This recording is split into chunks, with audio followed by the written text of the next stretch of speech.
Boa tarde a todos, sejam todos bem-vindos a mais esse estudo promovido pelo Sofrão, Centro Espírita Terceira Revelação, livro Verdade.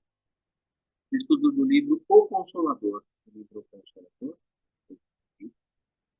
é um livro da palavra do nosso irmão Francisco Cândido Xavier, é um livro de perguntas e respostas.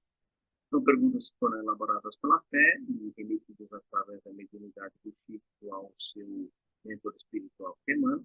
E Emmanuel, através da mediunidade do próprio Chico, nos oferece essas respostas que nos trazem um pouco mais de luz, de reflexão sobre grandes verdades que estão apresentadas dentro da própria doutrina espírita, sendo a doutrina espírita do cristianismo edifício. Então, o livro, na verdade, ele é um livro de reflexão, um livro que nos traz um pouco mais de entendimento sobre diversas partes que são tratadas dentro da doutrina espírita, voltando a dizer que a doutrina espírita é o cristianismo. E nós aqui nos reunimos com o intuito realmente de aprofundar um pouco mais, de abrir essas reflexões, trazer ainda mais luz, né? E colaborando uns com os outros, no objetivo de que a gente possa ali balizar uma verdade aceitável, né? A verdade que nós podemos formar uma opinião, né? E possa ali ser importante para nós e que nesse momento possa aclarar os nossos corações, possa trazer para nós um pouco mais de refrigério nas nossas almas, lembrando que mesmo essas respostas de hoje, certamente daqui 3, 4 anos, se a gente se reunir nesse grupo, a gente vai ter essas respostas, mas vai caminhar um passo além. É sempre assim, né? Nós estamos no burilando, né? E nesse burilo do tempo, né? A gente vai crescendo, vai evoluindo. Vamos então agradecer a toda a espiritualidade amiga que quer onde nós estejamos, lembrando que nós estamos mergulhados no alto que tem o Criador, no fluido pós-comunicação, e permite que a gente estabeleça essa sintonia, que a gente estabeleça essa corrente mental, onde nós ali estaremos dentro dessa corrente junto com os nossos mentores de vida, os mentores desse trabalho, e certamente ali vamos ser inspirados, vamos ser instruídos em busca de nós possamos encontrar essa verdade relativa que nós estamos na estamos agradecidos então a toda essa espiritualidade amiga, aos nossos mentores de vida. Vamos iniciar os nossos estudos da tarde de hoje com o prece do próprio Mestre Jesus em conhecimento. Pai nosso que estais no céu, santificado seja o vosso nome, venha a nós o vosso reino, seja feita a vossa vontade, assim na terra. O pão nosso de cada dia nos dai hoje. Perdoe as nossas dívidas, assim como nós perdoamos os nossos. E não nos introduzas na tentação, mas livra-nos de todo mal, que assim seja, graças a Deus, graças ao Deus. Pessoal que acompanha pela internet, sabe, sejam muito bem-vindos aqui. Nosso irmão Osmar e Nivaldo, por enquanto, e a gente vai tocando em frente. Aquela música, né, que eles estão tocando em frente, a gente vai tocando em frente. Vamos Vamos tocando em frente e a gente vai dando continuidade nos nossos estudos que a gente se propôs a realizar. E nós estamos numa parte do livro Consolador, que é uma parte muito legal, uma parte bem interessante, porque ela está fazendo estudo relativo ao Velho Testamento. O Velho Testamento, né, a gente sabe que a primeira revelação, ela é muito simbólica, ela foi escrita e ela foi dirigida a um povo que tinha uma série de costumes, que tinha uma série de idiosincrasias, né? E que ali dentro daquele povo isso se disseminou, foi crescendo, foi tomando grupo, né? E a gente foi ali se preparando, né, para a vinda daquele que iria não destruir a lei, né? Porque Jesus não vim destruir a lei, mas dar um passo além no entendimento. É o que a gente comentou quando a gente iniciou os nossos trabalhos. Eu falei que a gente vai estudar a pergunta hoje e daqui a 3 anos a gente vai voltar a estudar a mesma pergunta e vai dar um passo além, né?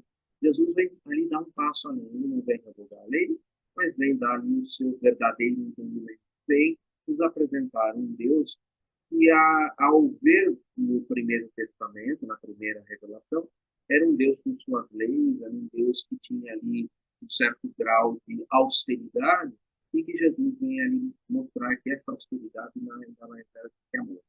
O amor que ele tinha pelos seus filhos, e o desejo dos seus filhos era bem mais acessível para aquilo que certeza. Esse é um Deus de amor, é um Deus que desejava que seus filhos cada vez mais se instruíssem, crescessem e chegassem ali cada vez mais próximos dele, do Criador.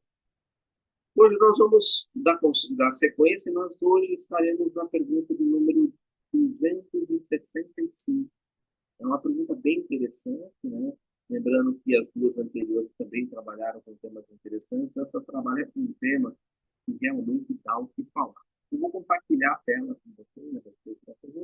Eu vou fazer a pergunta, vou fazer a resposta, e hoje eu vou fazer uma coisa um pouquinho diferente.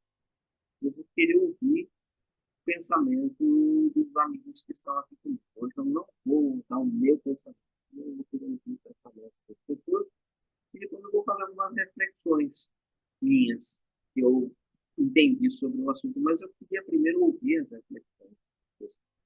Hoje eu quero fazer um processo um pouco inverso, né? Eu quero ouvir, porque às vezes é importante a gente ouvir, para a gente ver se aquilo que a gente está ali pensando, aquilo que a gente está ali elaborando, se realmente a gente está por ali, estamos mais ou menos ali. Hoje o som não está bom. Vamos melhorar esse som, vamos tentar. Espera aí, só um segundo. Isso a gente pode tentar fazer. Tá.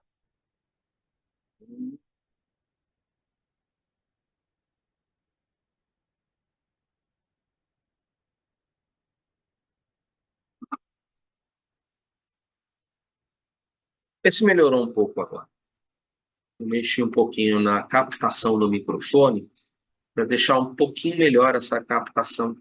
Não sei se melhorou alguma coisa. Que bom, melhorou, então vamos em frente. Vamos compartilhar a tela. Uma pergunta. Nossa, a pergunta de hoje realmente é uma pergunta que é bem interessante, né? Pergunta 265. Como interpretar a antiga sentença? Deus fez o mundo do nada. Olha que pergunta interessante, né? Como interpretar a antiga sentença? Deus fez o mundo do nada. Primeiro, a definição do que é nada, né? Bom, eu pensando assim, eu vou ser honesto, eu não li a resposta assim, mas pensando um pouco cá com os meus botões, acho que essa pergunta até é difícil até para o grau em que Emmanuel se encontra, né? Porque você está perguntando alguma coisa que está lá no início, né, da criação, então é algo meio complicado, né? Mas vamos ver o que Emmanuel coloca, né? O primeiro instante da matéria está para os espíritos da minha esfera. Olha que interessante, né?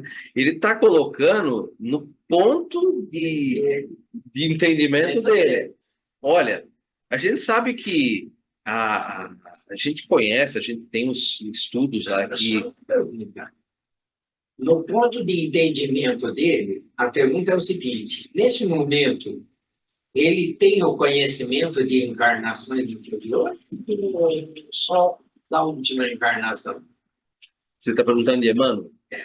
Certamente ele tem conhecimento de outras encarnações. De todas as outras encarnações. Afinal de contas, ele escreveu, né, há 2000 anos, 50 anos depois. Então, se ele citou todas as últimas encarnações dele, inclusive no há 2000 anos, ele faz uma menção de como Públio Lentulus Sura, de uma encarnação anterior à do Públio Lentulus Cornélios, significa dizer que ele tem conhecimento de todo o processo que ele consegue enxergar. Então, há limites. Aí ele diz que, mesmo ele tendo conhecimento de todas as suas encarnações, ele ainda vai ter dificuldade para responder essa pergunta. Então, por isso que ele coloca, o primeiro instante da matéria está para os espíritos da minha esfera. Ele está falando da matéria. Matéria. Os espíritos da esfera dele. Ou seja, num padrão intelectual em que ele se encontra, né? Olha, falando de mim, primeiro instante da matéria, lembrando que Nós já conversamos na semana passada sobre a Santíssima Trindade, nós falamos sobre essa questão que era uma questão que era religiosa, que era um dogma, né? Que era um dogma político e teológico, político-teológico. E que, óbvio, ela tinha seu nascedor, inclusive, na Trindade, lá da Índia, no Brahmismo. Nós conversamos bastante sobre isso, tudo, mas que nós caminhamos depois para a doutrina espírita apresentando Deus, né, como o Criador, a inteligência suprema e a causa primária.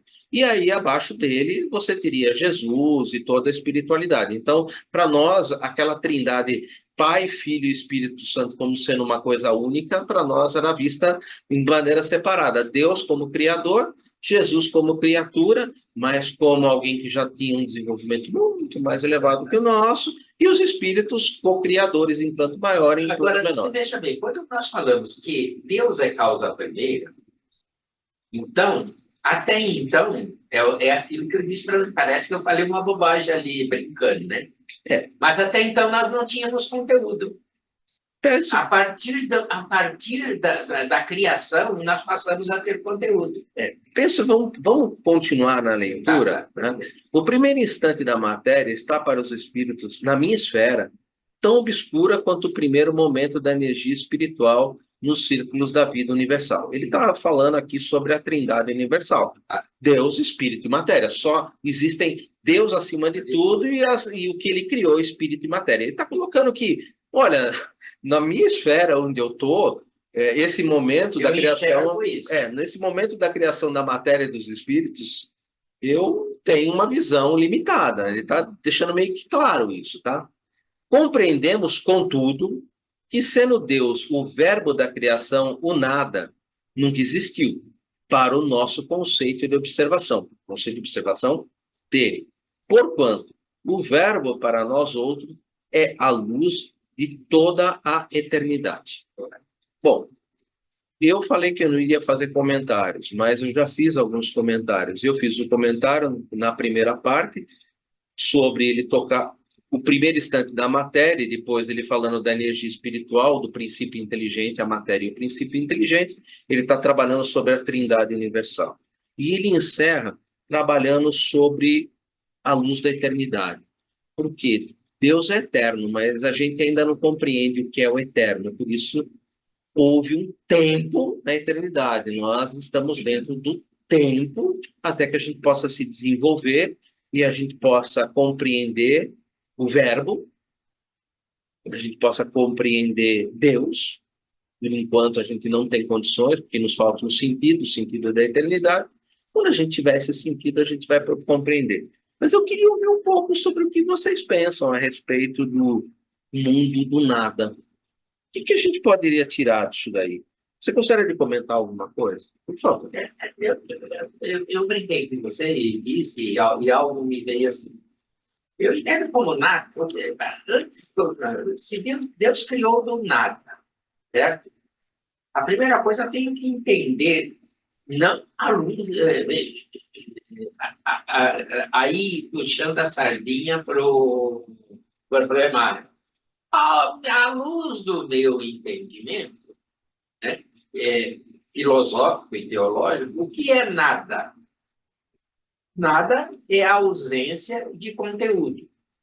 Então, a partir do momento da criação, eu entendo que passamos a ter conteúdo tanto material, ou primeiro espiritual, depois material, ou vice-versa. Não sei nem definir qual foi o primeiro.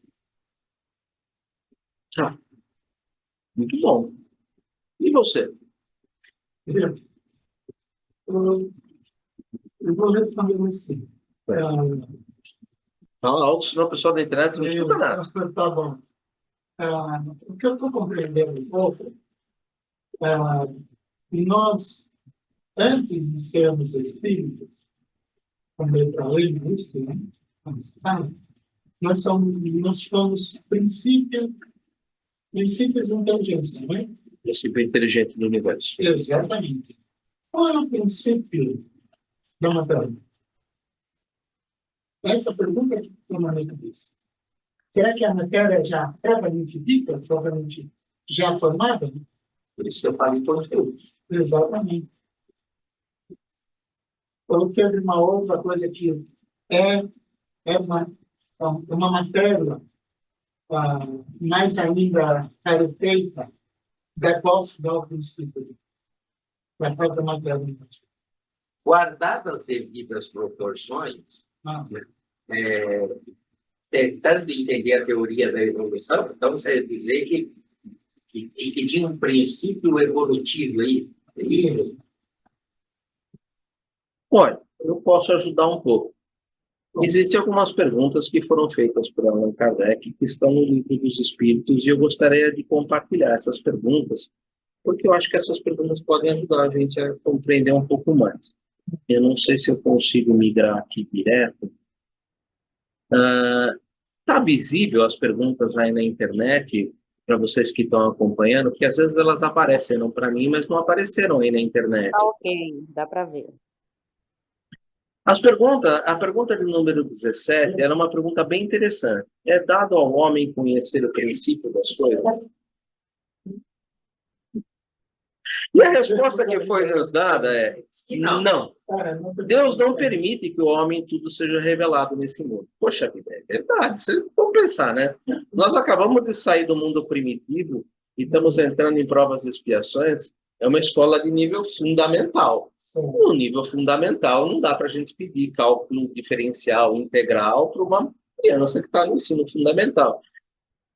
Saber permitir que tudo seja revelado nesse mundo, eu não sei nem se seria pedagogicamente correto, né? Já com o pouco que a gente conhece, a gente quase que está destruindo o mundo e se destruindo, né? Então, se autodestruindo. Então, eu acho que um pai que conhece os filhos rebelados que ele tem lá, os rebeldes tutelados que ele confiou para Jesus, né? Ele, vamos com calma, né? Não dá para ensinar cálculo diferencial integral para quem está no ensino fundamental, né? Então, aí Kardec continua, né? Poxa vida, tudo bem, né? Somos ainda crianças, né? Mas penetrará ao homem um dia o mistério das coisas que lhe são ocultas? Será que o que Deus não permitiu, será que um dia a gente vai conseguir chegar lá? É óbvio, né? Que é sim, né? Do estágio, né? Nós acabamos de... E a resposta não poderia ser diferente, né? O véu se levanta a seus olhos à medida que ele se depura. Ou seja, à medida que você vai passando pelo processo reencarnatório, que você vai depurando o seu perispírito, que você vai evoluindo intelectual. É do átomo angelical. Intelectual e moralmente, na ordem, né? Porque primeiro intelectual e depois moralmente, mas você vai... À medida que você vai evoluindo, que você vai depurando, que você vai crescendo, que você vai entendendo mais, é óbvio que vão sendo apresentadas novas revelações. Pensa o seguinte, não foi entregue a primeira revelação a Moisés, para o pessoal que estava ali, o povo de Israel? Depois não veio Jesus e entregou a segunda revelação, deu um passo além? Depois não veio o Espiritismo e dá um passo mais além? É assim que funciona, né? Então, o véu... verdade, o véu se levanta a seus olhos à medida que ele se depura, à medida que a gente vai progredindo intelectual e moralmente, vai se entregue mais coisas, né? Mas para compreender certas coisas, se precisa as faculdades que ainda não possui. A gente já tem condição de entender o que é infinito, o que é eterno. Eu acho interessante que às vezes as pessoas se pegam nessa pergunta do nada, e aí elas começam, e a gente às vezes poderia caminhar por esse lado, né? Caminhar para Charles Darwin, caminhar para a explosão, né, que gerou tudo, ou seja, aquele núcleo quente que foi ali que foi ali formando uma singularidade quântica e num determinado momento aquilo explode e origina o universo. A gente poderia caminhar aí depois... Mas a criação não pode ser isso, gente. É isso aí que eu falo, gente, tudo é possível. Então, isso que eu queria chegar nisso. Só que tudo isso está em concordância com o véu que está aberto e que a gente consegue enxergar. Em resumo, é o seguinte, isso para nós hoje é oculto. Isso para nós, eu diria não, Eu diria que hoje, para nós, essa ideia do Big Bang, essa ideia da explosão, essa ideia do universo infinito, ela é aquilo que nós damos conta. É isso que nós damos conta. Mas a gente precisa estar sempre de mente aberta. Lembra que eu comentei no início, quando você estava falando, que você apresentou lá, e a pessoa virou para você e falou, mas vai...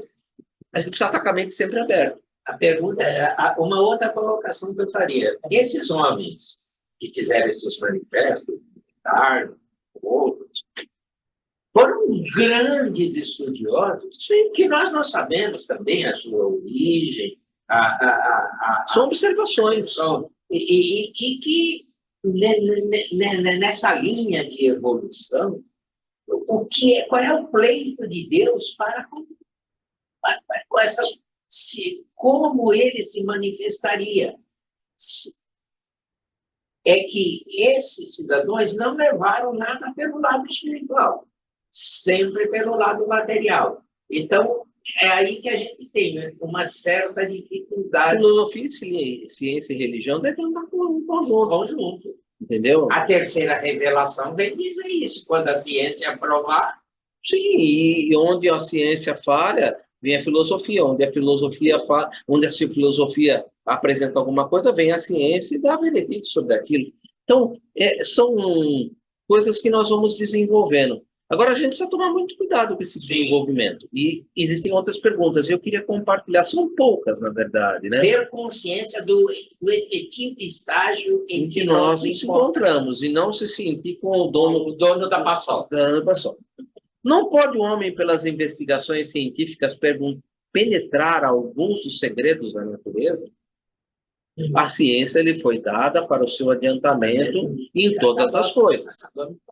Ele, porém, não pode ultrapassar os limites que Deus estabeleceu. Não tem como ultrapassar, porque isso seria até perigoso. Para a criança, você não vai dar uma arma que ela pode... É que o materialista, quando ele não crê em Deus, então, para ele, Deus é o universo. Então, para ele, o que até o estágio que ele encontra, para ele é a verdade. Como nós mesmos dizemos que verdade absoluta é burra, como verdadeiros cristãos, ou como verdadeiros filhos de Deus, credores de Deus, crentes em Deus, melhor, nós dizemos o seguinte, que ante a criação, nós temos a visão de criador. Para ele, que é materialista, a natureza surgiu da explosão do Big Bang. Precisa ter alguma coisa que ele possa teorizar. Mas eu acho que ele está dizendo, né? Isso é obrigado. É importante para o adiantamento de todas as coisas, para você compreender as coisas. Quanto mais consegue o homem penetrar nesses mistérios, tanto maior admiração lhes deve causar o poder e a sabedoria do Criador. Entretanto, seja por orgulho, seja por fraqueza, sua própria inteligência o faz joguete da ilusão. Ele amontoa sistemas, sobre sistemas, e cada dia que passa lhe mostra quantos erros tomou por verdades e quantas verdades rejeitou como erros. São outras tantas decepções para o seu orgulho. Eu estaria como exemplo, por exemplo, a Terra plana, né? Sim. Até ontem, a Terra, né? Ela já foi centro do universo, ela já... E a gente foi desenvolvendo. Agora, quantos morreram? Por quê? Porque dentro da sua visão teórica, da sua visão científica, né? Não. Né? Aí era a própria igreja colocando seus dogmas e trazendo, porque a gente já começou... É o seguinte, olha, vamos colocar as coisas no lugar. Em primeiro lugar, você vai encontrar na Bíblia, na descrição, a construção do templo, 2 pilares na entrada do templo. E cada pilar desse tem uma esfera. Uma esfera representa toda a terra e o céu. Do outro lado, tem uma outra esfera que representa a esfera celeste, todos os corpos celestes e outros que estavam. Então, o seguinte, como é que se chama essa ideia da igreja é uma ideia retrógrada que foi colocada, eu não sei por que razão, talvez assentado do saber grego, né? Porque os gregos do Egito, né? No caso, Ptolomeu, né? Construiu lá a teoria da Terra, do terracentrismo, né? Que a Terra é o centro do universo, e que o Sol e todas as estrelas viravam em torno da Terra. Tudo bem. E Galileu Galilei. Para uma mente primitiva, isso fazia sentido. Fazia sentido, porque você senta lá, no morro, fica olhando para o céu, está tudo girando. Né? Está tudo girando, o céu vai para lá, o sol vai para lá, as estrelas vão para lá. Daqui a pouco volta tudo. Então, nós somos agricultores, né? Acabou, pessoal. É isso aí. Só que isso tudo vai ter desenvolvendo. E a tese de Copérnico e de Galileu Galilei? Não, mas isso aí vem depois. Não, mas é isso que nós estamos vendo. Não, peraí. Você disse uma coisa. Não. Eu sei, eu joguei isso de propósito. E não é a teoria da evolução? Não, é a evolução mágica. É a lei do progresso funcionando. Isso aí é O semântico. ser humano se desenvolvendo. Nós estamos falando a mesma coisa. Nós estamos falando a mesma coisa. Foi falado aí que a gente não vai além do nosso limite. Que limite? O nosso limite de compreensão, caramba. Enquanto a nossa compreensão não evoluir, nós vamos entender as coisas dessa maneira. Daqui a um século, nós vamos sentar nessa sala aqui do mundo. Você viu como é que é o negócio? Não é daquele jeito que a gente estava pensando naquela época. É diferente, meu. Olha, eu vou tirar só por um simples ponto de vista. Os caras pegaram o James Webb e já mapearam um monte de coisas que você está vendo. Tudo que você está vendo. Os caras já fotografaram, já foram lá, estão pesquisando. Isso aí são anos de pesquisa. Porque cada foto daquela lá tem milhares de galáxias ali, meu amigo. O cara vai ficar perdido ali anos e anos. O cara vai morrer e não vai conseguir analisar tudo que tem ali na frente. Bom, pegou um pedacinho, um quadradinho do céu escuro, lá não tinha nada lá. Ah, vamos fotografar o escuro? Vamos fotografar o escuro. Agora amplia essa porcaria, ampliou. Aí está lá, cheio de galáxia de novo. Mas é o que nós exatamente dissemos. Não existe limite, cara. O papo é o seguinte, a nossa consciência não consegue acompanhar mais do que isso. Estamos no nosso limite, está dizendo ali. E nós mudamos ali do limite que Deus colocou. Esse é o nosso limite por enquanto. Tá. E ele não disse assim, vocês vão ficar nisso aí. Não é isso aí. Ele sabe que a criação ela vai continuar, vai progredir. A nossa compreensão vai se ampliar. Nós vamos cada vez mais procurar a razão desse limite. A razão do limite é a nossa ignorância. Bom, só queria fazer um comentário final. Eu vou trazer. Eu levantei isso proposital para levantar esse ponto e vou passar a palavra para a Rosana já, mas eu vou pular para completar por que eu fiz essa fogueira, né?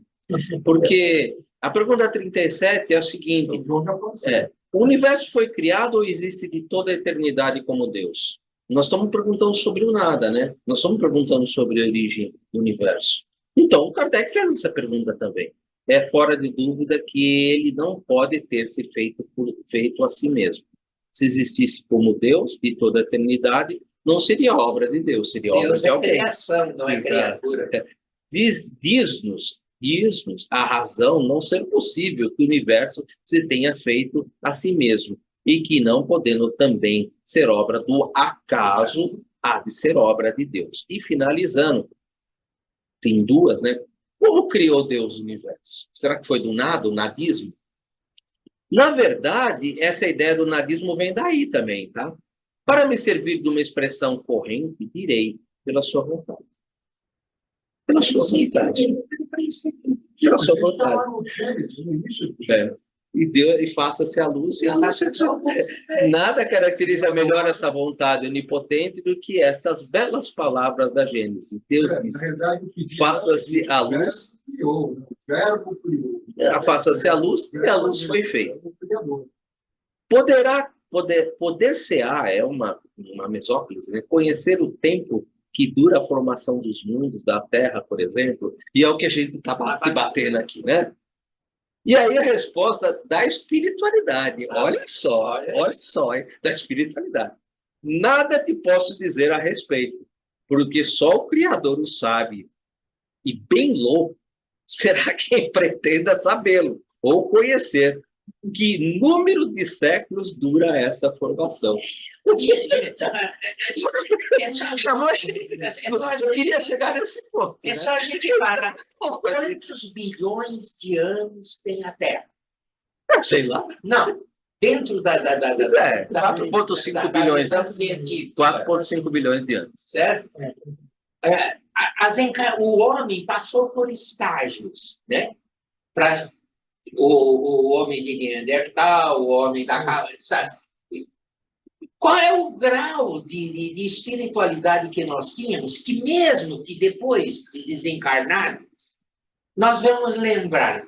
Nós vamos lembrar a partir do momento que nós passamos a ter um certo conhecimento, consciência. A palavra é essa, consciência.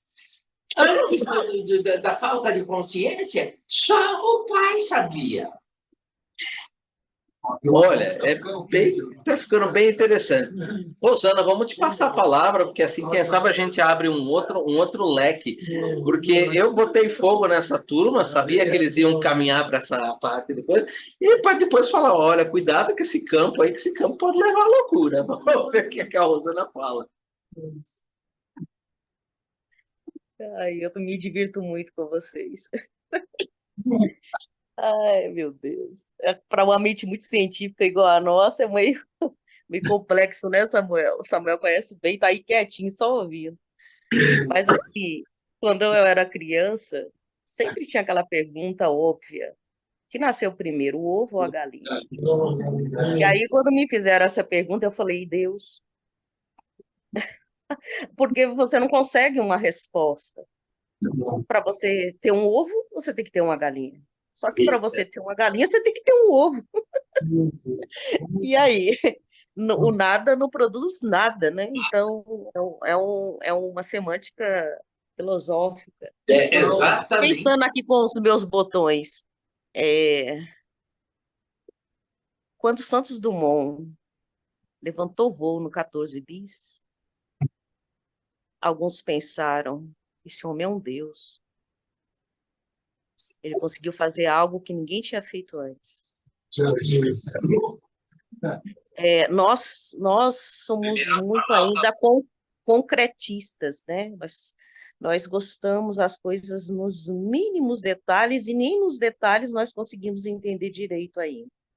E, por exemplo, tem uma questão que falam que o livro dos Espíritos está ultrapassado. Quem fala que o livro dos Espíritos está ultrapassado não estuda ciência e nem conhece a doutrina espírita direito. Por causa da questão 540.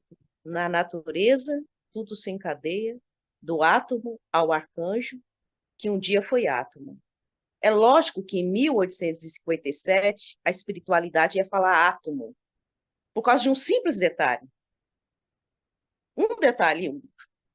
A Terra não conhecia, a humanidade terrestre não conhecia algo além do átomo.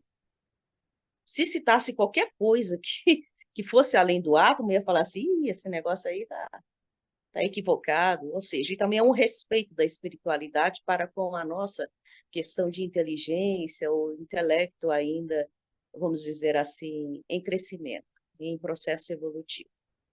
A subdivisão do átomo vai surgir em 1903, com o aparecimento dos elétrons para os cientistas. Eles conseguem ver algo em cima ou em torno do átomo que vai além do átomo. Veja que a espiritualidade não violenta consciências. Para que ia falar de algo que nós não iríamos compreender, né? Mas essa questão, ela realmente dá pano para manga e outras coisas mais, porque ela tem a ver com a simbologia, que a gente pode dizer também que seria uma parábola, da Gênesis, né, que está lá no primeiro capítulo. No princípio, Deus criou os céus e a terra. Veja que não é o céu, céus e a terra. É o primeiro versículo desse texto extremamente simbólico. E é daí que vem, Deus criou do nada. Mas, por exemplo, voltando ao Santos Dumont, por que que eu coloquei ele na história? Alguém fez o que ele fez antes? Isso é ainda um humano. Estágio humano é um estágio intermediário evolutivo. Isso. Quando a gente vai para o Criador, que a gente está falando de criatura ainda, né? Quando a gente vai para o Criador, para nós, nesse momento, basta saber que existem dois elementos no universo e a gente ainda dá nó, porque tem muitos que acham que nem o espiritual existe ainda. É espírito, matéria e Deus. O problema é a gente identificar Deus por causa das nossas ligações de crenças, culturas e observações do sagrado, cada um num ritmo, num tempo diferente. Mas a gente também não pode deixar de observar, por exemplo, aqui eu só tenho homens, eu não vi se tem alguém na polaridade feminina assistindo com a gente, pensando com a gente. Pode Essa ser que depois na internet. Alguém já observou uma mulher grávida?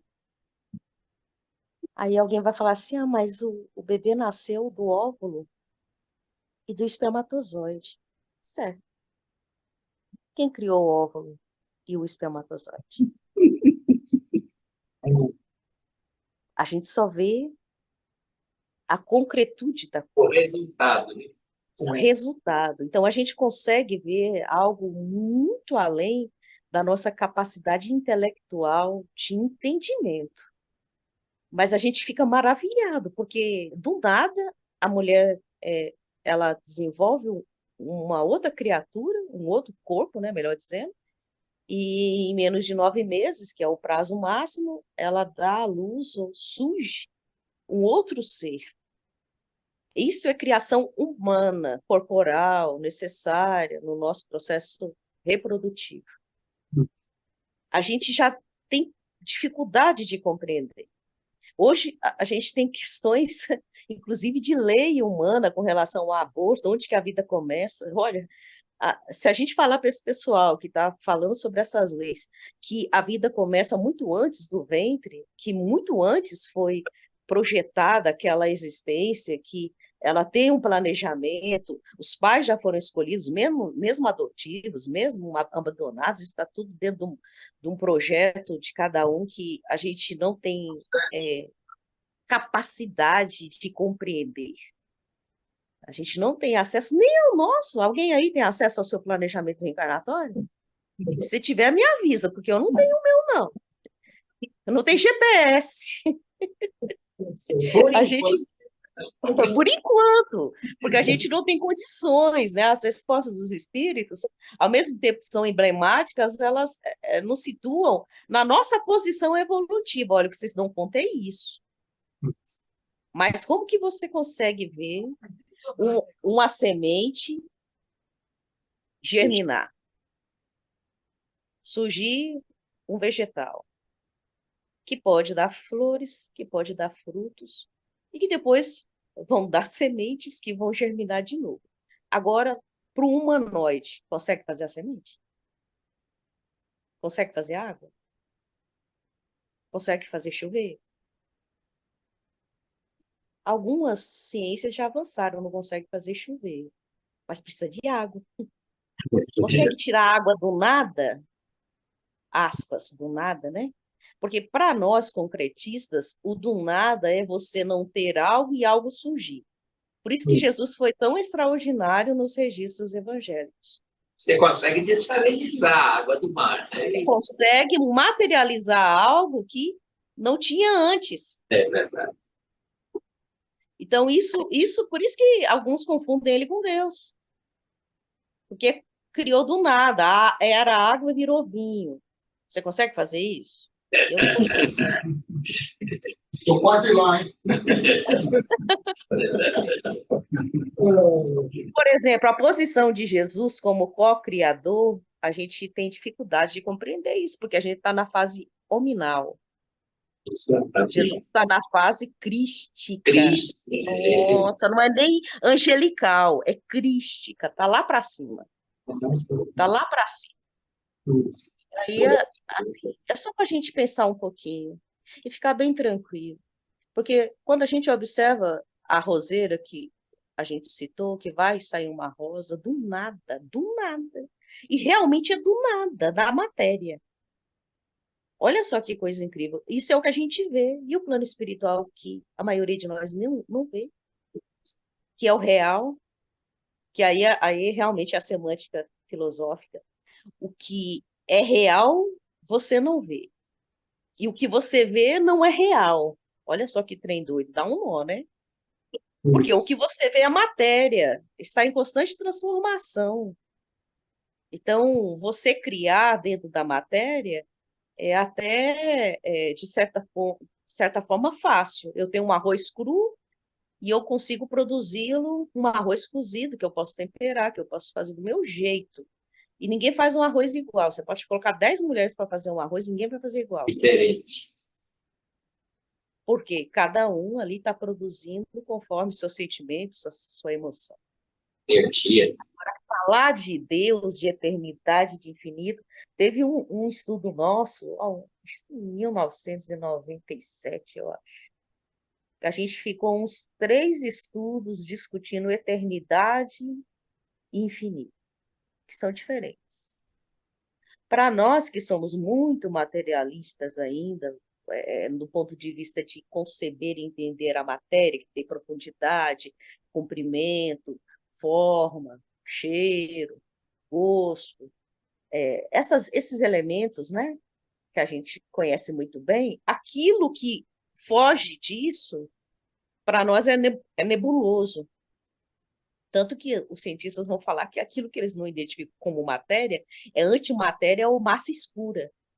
Então, é porque eles não identificam, eles não conseguem conceber porque as ideias são materialistas.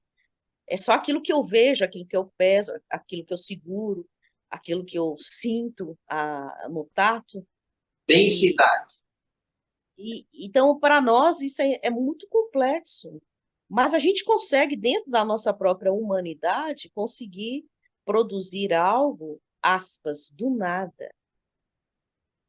Olha, eu tinha um campo que ele estava adubado e eu joguei sementes em cima dele. E ele produziu. Foi do nada. Para nós, da forma de matéria, concretude, isso é visível. E foi um salto quântico na humanidade quando conseguiu produzir seu próprio alimento. A gente conseguiu fazer esse ampli-ground, vamos dizer assim, que antes a gente buscava na natureza. Agora, compreender, igual a gente sentou um dia, a eternidade. E aí, ó, eu sei que a hora está avançando, mas teve um grande estudioso que falou assim, olha, você tem que compreender a eternidade pelos olhos além de humanos. Vamos para a prática, falou assim. Imagina a Cordilheira dos Andes. Imaginou aí? É uma cordilheira que vai lá do início da América do Sul até o final dela. Agora imagina um beija-flor. Beija-flor, biquinho bem fininho, o mais fininho que você puder imaginar. O beija-flor começa a bicar a Cordilheira dos Andes, lá na pontinha, na Terra do Fogo, lá embaixo.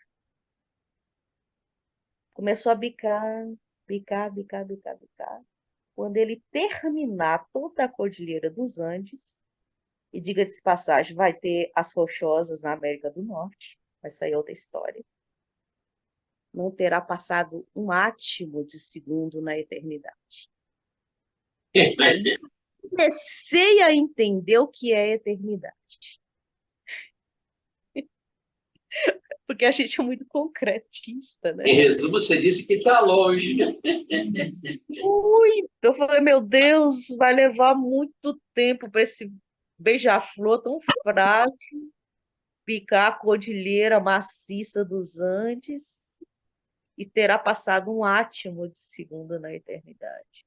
Porque a eternidade não é tempo como a gente concebe. A eternidade é a eternidade, não tem começo nem fim. Por isso que nós não somos eternos. Espírito não é eterno. A espiritualidade usa esse termo, espírito eterno, para a gente entender um pouquinho mais de imortalidade. Eu percebo assim. Porque o eterno não tem começo nem fim. Nós tivemos começo. Porque o Sim. nada não existe. A gente surgiu de algo. A gente surgiu do Criador. Então, nós somos criaturas. Então, nós tivemos início, mas não temos fim. Então, somos imortais.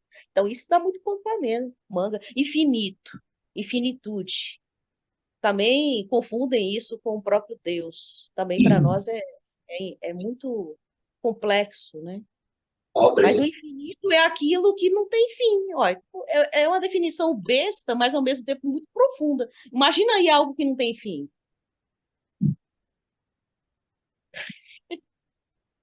Só imaginar. Um sorriso que não tem fim, um olhar que não tem fim, um abraço que não tem fim, que são coisas concretas que a gente tem próximo de nós. Um sentimento que não tem fim, uma emoção que não tem fim. Entender infinito é muito complexo, mas a gente já está no caminho. Né? A gente já consegue entender que nada produz absolutamente nada. Então tem algo. E isso basta por enquanto. Né, Samuel? Falei demais. Foi por isso que Ernest Trismegisto disse o seguinte: assim como é em cima, é embaixo. As coisas estão organizadas dentro do universo da mesma maneira. Tá? Desde o infinitamente pequeno ao infinitamente grande. Então, só isso aí já coloca a gente num cenário no qual a gente não vai conseguir realmente captar a realidade desse cenário. Nunca nós vamos conseguir. Porque à medida que nós pensamos, à medida que a nossa capacidade de compreensão evolui, o universo se expande e muda. Tanto é que a gente olha tudo que foi captado por esses telescópios grandes ali, então a gente vê lá estrelas, muitas delas não existem mais. Nós estamos vendo, nós tiramos uma foto, que bonito. Podemos estudar todas elas, podemos tirar conclusões a respeito de muitos mundos que a gente consegue visualizar, mas talvez eles não existam mais, né? Nós estamos traçando conjecturas em cima de coisas que não existem mais. E isso nos coloca justamente a consciência dos nossos limites. Nós podemos expandir os nossos limites, é claro. Né? Não existe nenhuma restrição, porque ela é de acordo com a nossa consciência. À medida que ela evolui, nossos limites vão se ampliando. A nossa compreensão vai se ampliando. E o mundo ele já está criado, ele está aí. E ele não terminou de ser criado, ele continua sendo criado. Por isso que os cientistas mostraram para nós que, à medida que eles vão avançando dentro do universo, eles vão vendo que estão se formando novas galáxias, novos sistemas solares, e uma série de outras coisas. E a gente está tendo a chance de vislumbrar. A gente está tendo, diante dos nossos olhos, o cenário da criação. O mundo não terminou ainda, mas continua em evolução, em criação, e estrelas explodindo, novos sistemas se formando, e tudo aquilo ali diante dos nossos olhos. Nós estamos vendo. O sonho deles é chegar no momento do Big Bang, quando ocorre. Não vai acontecer isso. Nós não vamos chegar lá. Nossa consciência não consegue se expandir a esse ponto. A gente não vai conseguir chegar nunca a isso, de enxergar a primeira explosão. Esse é o sonho deles. O sonho da ciência materialista. Só que não vai conseguir fazer isso. Porque à medida que nós vamos, o tempo vai passando para nós, a distância vai se ampliando. Em todo o universo, ele está em expansão. O universo está em expansão. Existe até aquela... O Edu até falou uma palavra lá embaixo do salão, ele ficar na concepção filosófica, porque a gente está na área em que a gente domina. Mas existe uma ideia do hinduísmo que diz o seguinte: existem os dias e as noites de Brahma. que o universo ele evolui até um ponto em que ele cresce, se expande, até um ponto que ele chega a um limite e ele começa a encolher de novo, para depois se contrair e explodir de novo e começar tudo de novo. Chega? Bom, vamos pensar, só queria colocar uma pontuação bem interessante do que a Rosana apresentou, né? Porque o codificador, quando ele começou a elaborar essas perguntas, inclusive eu citei algumas, mas em um determinado momento em que Rosana cita, e eu também já citei, ele pergunta, né, sobre o princípio, foi a ideia que foi trazida pela espiritualidade, que acima de tudo está Deus, né? E que Deus é a inteligência suprema, é a causa primária, e aí você tem espírito e matéria. E Kardec, quando ele ouve essa palavra matéria para ele, essa palavra soou de uma maneira bastante complicada, inclusive porque no século XIX ainda uma ideia um pouco ainda, vamos dizer assim, imatura, né, sobre essa ideia da matéria. Então, para ele a matéria era difícil de ele conseguir trabalhar com isso, né? E aí houve a espiritualidade, né? Também ali, óbvio, não é nada, não existe acasos, né? Ela sugere a ele, então, trabalhar, em vez de trabalhar com matéria, trabalhar como fluido cósmico universal. Daí aparece o termo fluido cósmico universal. Por que fluido cósmico universal? A ideia do fluido é a ideia de que possa assumir qualquer forma. E assumindo qualquer forma, a ideia da matéria que assume qualquer forma parecia que ficava um pouco mais palatável. Então, a gente às vezes encontra até alguns palestrantes que falam assim, né?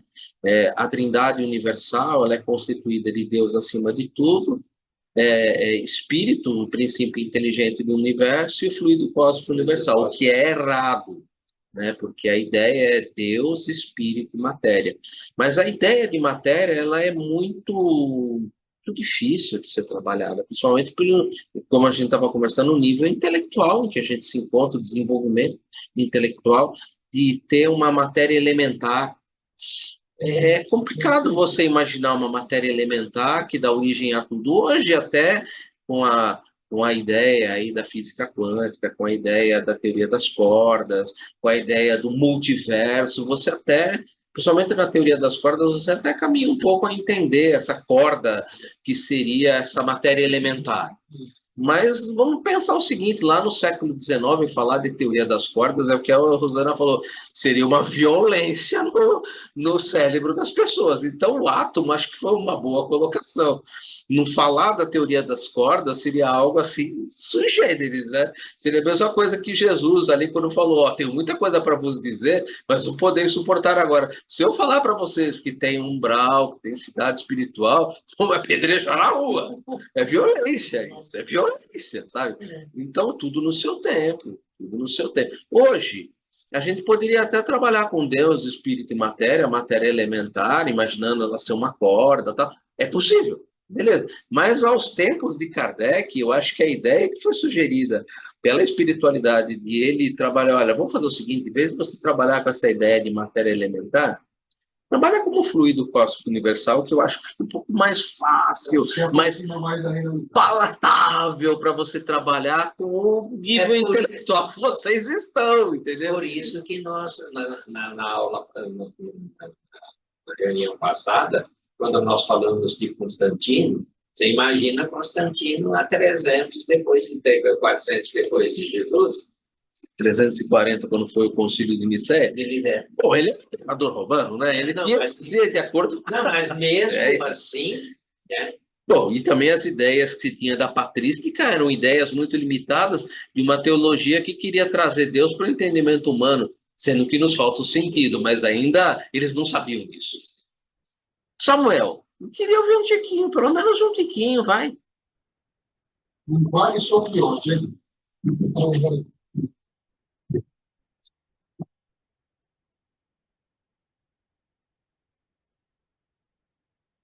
Sem som, seu pai. Ele está no celular. Agora abriu. Eu estou no celular, o trem aqui tô apanhando igual o menino pequeno. Mas vamos lá. Sou muito ruim de português, sou muito ruim de entendimento, compreensão. Estou muito longe de vocês aí, mas eu gostei muito das respostas. Mas quando tem no primeiro parágrafo um texto entre vírgulas, eu gosto de, às vezes, eliminá-lo, colocá-lo em primeiro ponto e tal, aquelas coisas. Que o primeiro parágrafo diz assim, ó. No primeiro instante da matéria, aí entre vírgulas agora, para os espíritos da minha esfera. Bom, quem é o espírito da minha esfera? É Emmanuel que está respondendo isso aqui.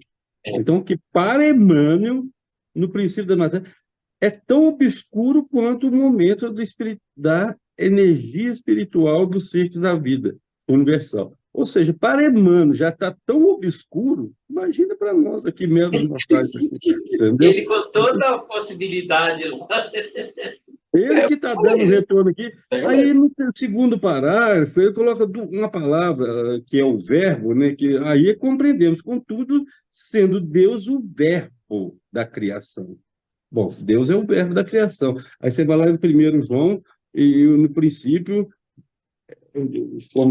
deixa eu ver, estava até que saiu aqui, no princípio era o verbo, e o verbo estava com Deus. Então o verbo era Deus.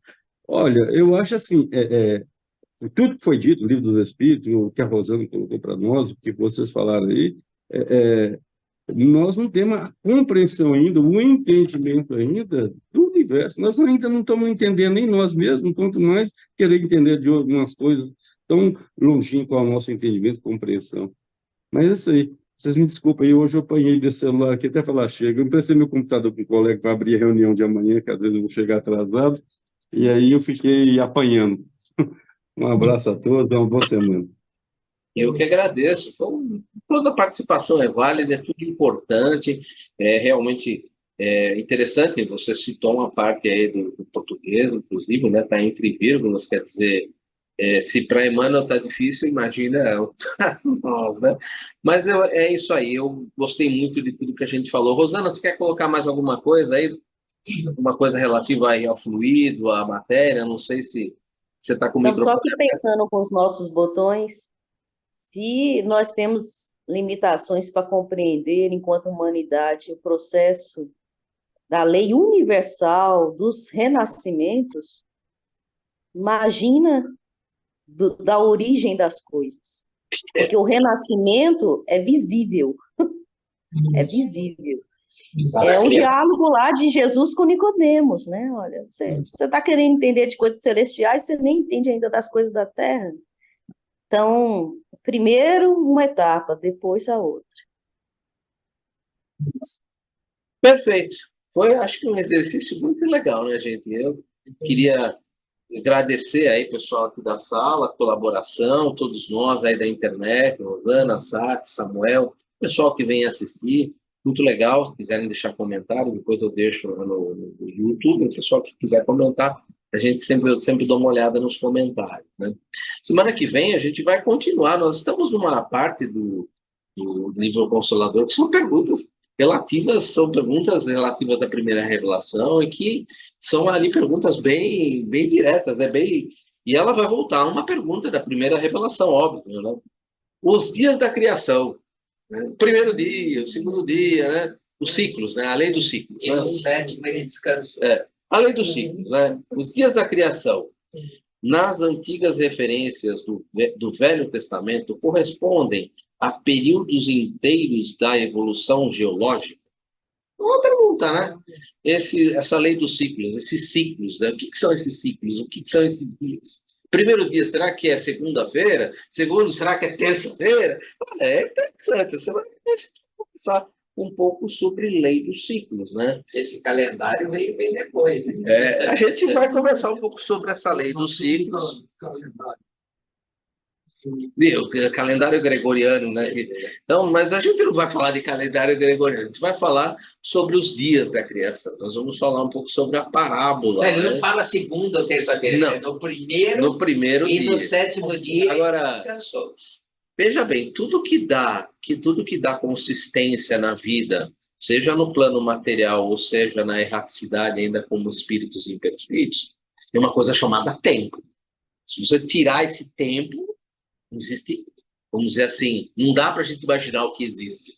Porque, afinal de contas, houve um tempo na eternidade. E como a gente ainda não compreende a eternidade, a gente vive dentro do tempo. Se a gente tirar esse tempo, fica complicado. E dia, mês, ano, hora, segundo, não é medida de tempo, é medida de espaço. É isso que eu ia comentar. Então, vamos pensar um pouco para a semana que vem, o que é um dia? Porque ele não pode ser um dia na linguagem nossa. Afinal de contas, um dia para nós é o período de 24 horas, é o período que a Terra leva para dar uma volta em torno de si. Isso é uma medida de espaço. Então, vamos abrir um pouco o nosso pensamento para a semana que vem. Será que é o tempo? Você quer saber? Não, deixa eu Que pensar aqui. tamanho tinha o dia que Deus, quando Deus criou o mundo? Vamos pensando um pouco. Mas é outra coisa, é outro pensamento. Samuel deu risada lá, falou, tem uma matéria para ser. É outra pergunta do tipo assim, quem veio primeiro, o ovo ou a galinha, né? De onde veio esse dia, né? Sabe? Se era escuro, como é que tinha claro, né? Vai ter umas coisas bem interessantes. A gente, semana que vem, vai ter uma coisa bem interessante para a gente conversar, mas é legal, é filosófico, e a gente tem que abrir um pouco a nossa linha de nosso raciocínio, porque muitas vezes quando a gente fala dia, a gente imagina dia, a gente esquece. Peraí, isso é medida de espaço. Peraí, nós estamos falando de um tempo. O que é o tempo? Será que é o desgaste do relógio? Vamos para a gente pensar, né? Mas é para a semana que vem. Queria agradecer a presença de todos e queria ver quem pode fazer para nós aí a prece de encerramento. Faz para nós? Vamos lá. Mestre amigo, caro Jesus, espiritualidade amiga, espírito de luz, espíritos de luz que nos contempla com a possibilidade de estudarmos, de evoluirmos. Estamos aqui mais uma semana tentando acrescentar alguma coisa no nosso conhecimento. Para tanto, pedimos o beneplácito de vocês para conosco.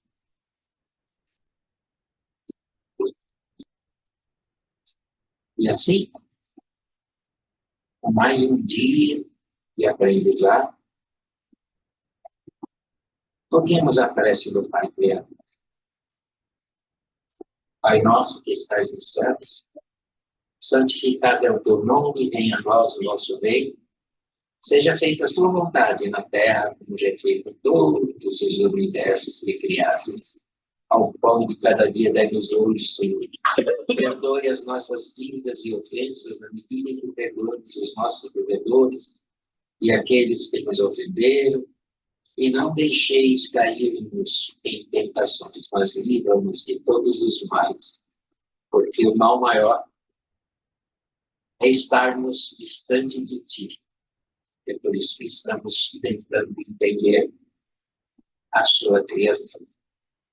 Muita presunção, mas nos perdoa. E assim seja.